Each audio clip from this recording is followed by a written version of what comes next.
Good morning. This is Don Mullan calling from very sunny Dublin.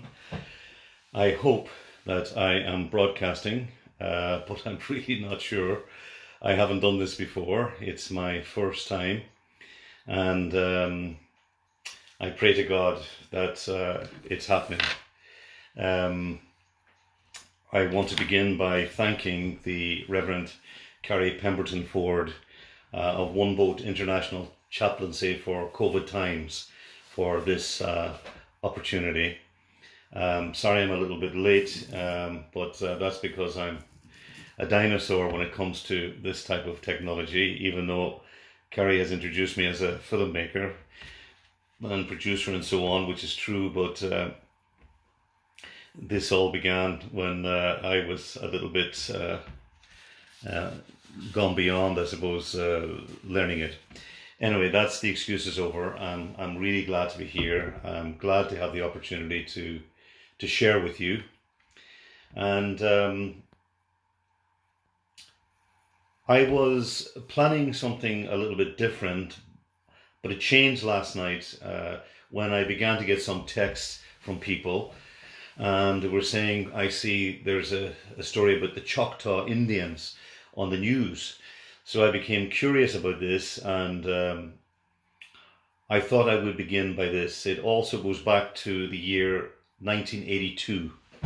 It's a very important year because it was the 800th anniversary of the birth of St. Francis of Assisi. And it was also the year that I began a very meaningful and important friendship with Archbishop Desmond Tutu. When I went to the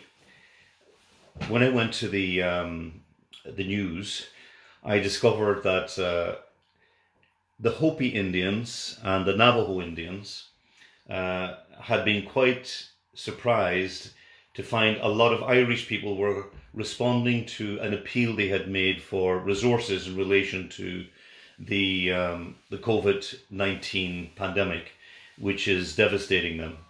And they had created a GoFundMe appeal asking for donations, and suddenly there was literally hundreds and hundreds of donations coming from Ireland. So the leadership became somewhat perplexed and interested. Why was this sudden interest from a country that many of them hadn't even heard of before or knew very little about?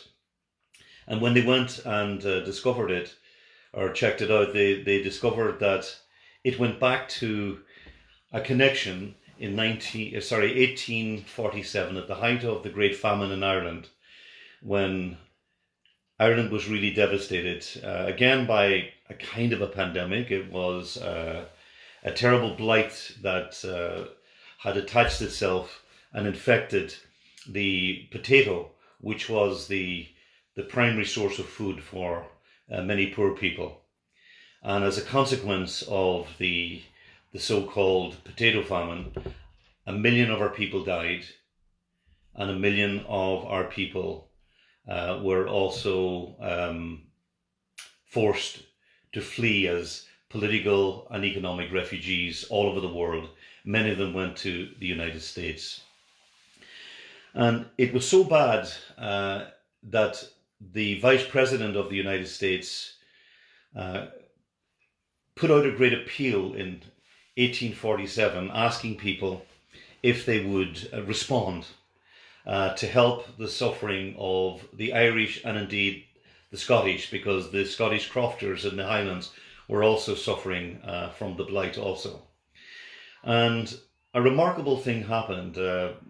The Society of Friends, the Quakers, they had people who were travelling all over the United States trying to raise funds for the relief of the distress in Ireland and Scotland. And they met with some displaced Choctaw Indians who in 1832 had been forcibly removed from their ancestral homes in Mississippi to Oklahoma. And they told them of the distress, particularly of the Irish. The Choctaw clearly heard echoes of their own suffering. And as a result, they had a collection amongst their people. and they raised $170, which they gave to the Quakers, who in turn then brought it to Ireland. And it was described in a number of contemporaneous newspapers as the poor Indian giving his mite to the poor Irish, obviously a reference to the widow's mite in the Gospels. Now, let me then tell you something about 1982, which will tie this all up. 1982 was the 800th anniversary of the birth of St. Francis of Assisi, and I decided that I would like to organise an international conference on world peace and poverty that would reflect on the life of Francis, the message of Francis, and his relevance today. He was patron saint of peace, patron saint of ecology, patron saint of the environment, patron saint of animals, and so on. So there was a lot there, even though we weren't particularly aware of the impact of global warming or climate change in 1982. Certainly there were issues like the arms race, issues like the growth in nuclear weapons. The Cold War was still in place, the Berlin Wall was still standing, and of course apartheid was one of the great crimes of humanity that was still very much in the grip of South Africa at that stage. So amongst the people that I invited was Bishop Desmond Tutu, who was then the Secretary General of the South African Council of Churches. And he responded saying, I would very much like to come, because he mentioned that he was himself a Franciscan tertiary. But his passport had been confiscated because at that stage he was beginning to call upon the world community to economically boycott the apartheid regime. And out of vindictiveness and as a punishment, they confiscated his passport, which meant that he couldn't travel and respond to invitations such as we had sent him. But he promised that eventually he would come when his passport was returned. In the meantime, he smuggled out his statement on video, and we had an empty chair throughout the course of the conference. Archbishop Tutu then came in 1984.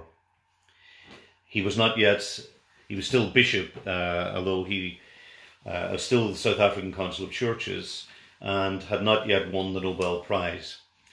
But he told a very interesting story which ties a lot of this up, and particularly the story of the Choctaw and the Great Famine. One of the stories I always remember he told that night in an inner city parish in Dublin was of his encounter with a little girl in one of the so-called homelands, which he described as dumping grounds for the displaced people. And he said he met her there in a hut where she lived with her widowed mother and a sister. And he said to her, "What do you do for food?" And she said, "We borrow food." And he looked around and he wondered who even would have enough food to loan. So then he said, "Well, what do you do when you cannot find food to borrow?" And she said, "We drink water to fill our stomachs." And I remember at that moment, he became very quiet. And almost in a whisper, he repeated, "We drink water to fill our stomachs in a country that is a net exporter of food to the world." And he said, people die of starvation in South Africa, not because there is no food, but because of deliberate government policy.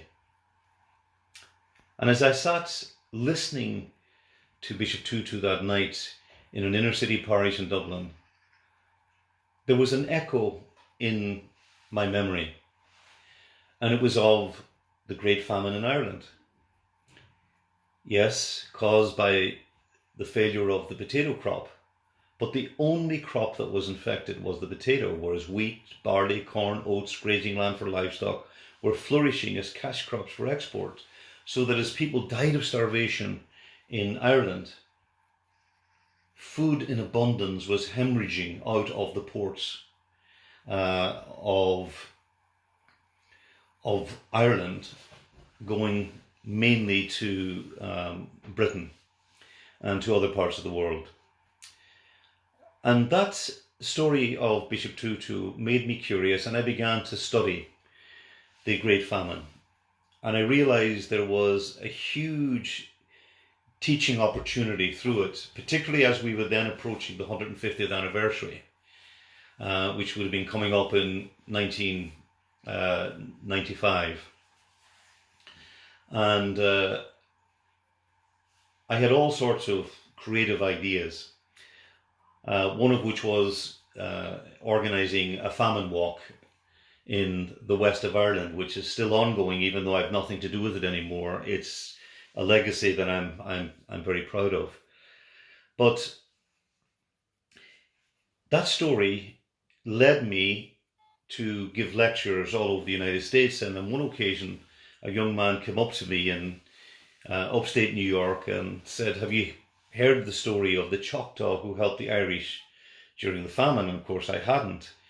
And I began to research it, and I became very moved, because again, this turns things upside down in a sense, which is really important, because sometimes, particularly in the Western world, we tend to think that we are the saviours of humanity and that we are the ones who are generous, whereas in fact, if we really look into our souls, we realise that the issue of wealth is very much tied up with the suffering of poverty, and that poverty and wealth are intertwined.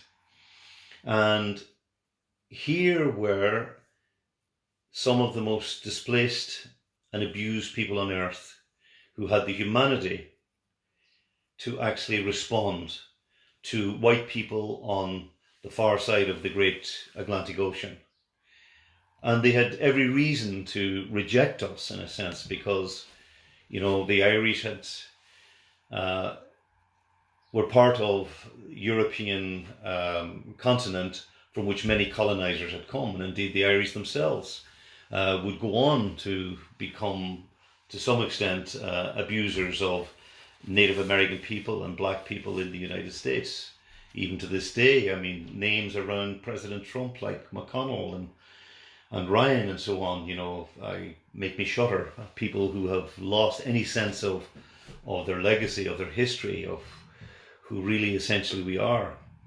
But I also realize that if handled without wisdom, this could actually be a reflection and a project that would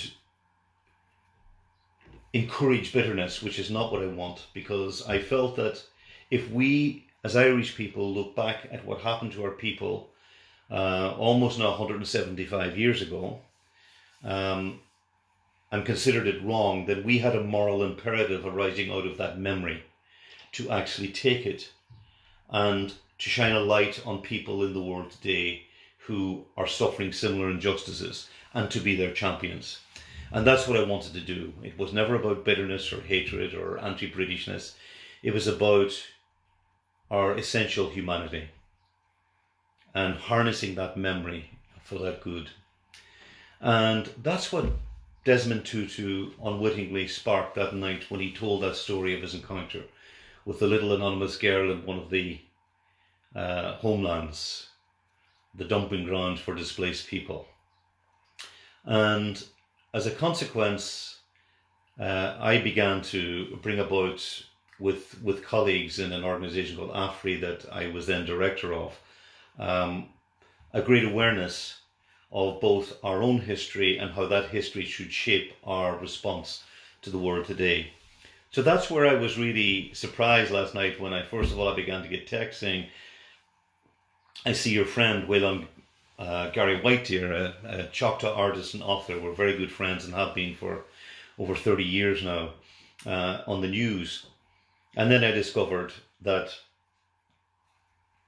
this all went back to that story from Bishop Tutu and my awareness of and developing knowledge of the Great Famine, And when I learned of the story of the Choctaw, I was so moved that I actually travelled to Ada in Oklahoma to thank the Choctaw.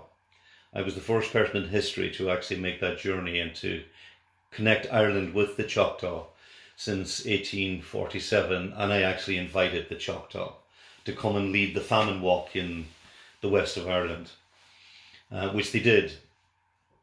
And then a few years later, and this is really what I wanted to reflect upon, Archbishop Desmond Tutu and his wife Leah, he was now the Nobel Peace Prize winner, they accepted an invitation to also lead the famine walk in the west of Ireland, and they came. And I remember we had a wonderful dinner the evening before, and we had such laughter and just wonderful fellowship during that dinner. Many jokes were exchanged, and if one hasn't yet heard Archbishop Tutu laugh, then you should find something on YouTube to let you hear, because it's infectious. It's really wonderful. The next morning we were waiting in the foyer, sitting around a beautiful natural fire which was blazing away, and we were waiting to be called to breakfast in the hotel. And during the conversation I asked Archbishop Tutu, who are your favourite saints? And without hesitation he said, I have three. He said St. Francis of Assisi, the Little Flower, and Mary Magdalene. So St. Francis of Assisi, I understood. I was surprised by the Little Flower, because the Little Flower I would have thought was very much a Catholic saint, and here was an Anglican archbishop, calling or stating that he considered the Little Flower Saint Therese of Lisieux. She was a young mystic in France, naming her as one of his favourite saints. And then Mary Magdalene, and I didn't take much notice of that, but I did write to him years later and ask him why, and it really opened my mind in a very important way. So I thought I would give some reflections on those three saints, because I think they're relevant in terms of these COVID times. The Reverend Carrie Pemberton Ford mentioned that I would talk something about the earth and the beauty of the earth, and we had talked as well, maybe I would begin with a reflection on the book of Genesis, and I went through the first chapter, and I've just highlighted, I won't read it all, but I'll just read some, which is really an attempt from our faith perspective to try and explain the wonder of the earth and of all creation. In the beginning, God created the heavens and the earth, and God said, "Let there be light," and there was light. God saw that the light was good, and God said, "Let there be sky." And there was evening and there was morning on the second day. And God said, "Let there be land and seas." And God saw that it was good. God then said, "Let the land produce vegetation, seed-bearing plants and trees on the land that bear fruit and seeded, according to their various kinds." And it was so. And God saw that it was good. And God said, "Let there be lights, to separate the day from the night, and let them serve as signs to mark sacred times, and days and years." God made two great lights, the greater light to govern the day, and the lesser light to govern the night. He also made the stars. And God said, "Let the water teem with living creatures, and let birds fly above the earth across the vault of the sky." And God saw that it was good.